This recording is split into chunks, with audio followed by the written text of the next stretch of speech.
Bonjour à tous et bienvenue donc dans les enseignements du Rav Kook. Et aujourd'hui, je vous réamène dans le livre Orot HaTechia, cette fois au chapitre 15. Et là, le Rav Kook va dire quelque chose d'incroyable. Incroyable, mais attention, c'est dangereux. C'est à double tranchant. Mais on n'a pas peur. Nous dit le Rav Kook la chose suivante.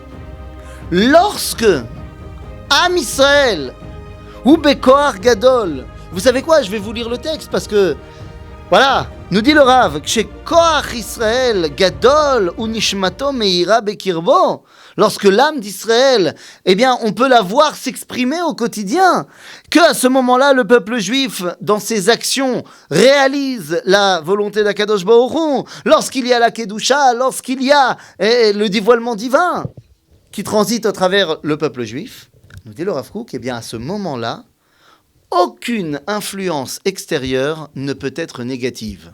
Bien au contraire, à ce moment-là, Am Israël se doit d'aller regarder les bibliothèques des autres nations, se doit d'aller apprendre les philosophies des autres nations, parce qu'il y aura certainement quelque chose à apprendre qui est intelligent. En d'autres termes, nous dit le Rav Kook, lorsque Am Israël est en pleine possession de ses moyens, ce qu'il y a à l'extérieur des frontières d'Israël, tant au niveau de la pensée qu'au niveau de la réalisation, eh bien, ne doit absolument pas nous faire peur, car elle ne nous fera pas tomber, elle ne fera que nous faire grandir.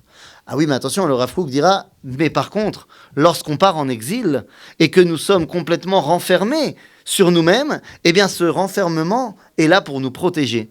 Parce que lorsque nous sommes en exil, eh bien, nous ne pouvons pas nous ouvrir aux nations sans tomber dans l'assimilation.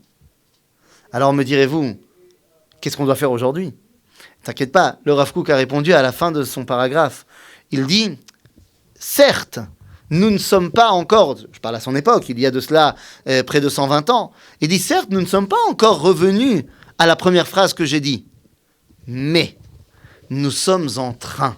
Et la question de nous sommes en train mérite de s'y attarder. Le Rav termine avec une phrase, et je vous cite, il dit « Ve'atrum shel alpaim ama hakatzar olech umitrachev » dit le Rav Kook, vous le savez, dans les Troum Shabbat, c'est-à-dire l'endroit dans lequel je peux me rattacher à Kadosh Baruch Hu, eh bien, il y a une dimension qui est Deoraita, qui est grande, et une dimension des Rabbanan qui est plus petite. Dit le Rav Kook, lorsque la Géoula commence à avancer et à se mettre en place, eh bien, le moyen de dévoiler Dieu grandit lui aussi.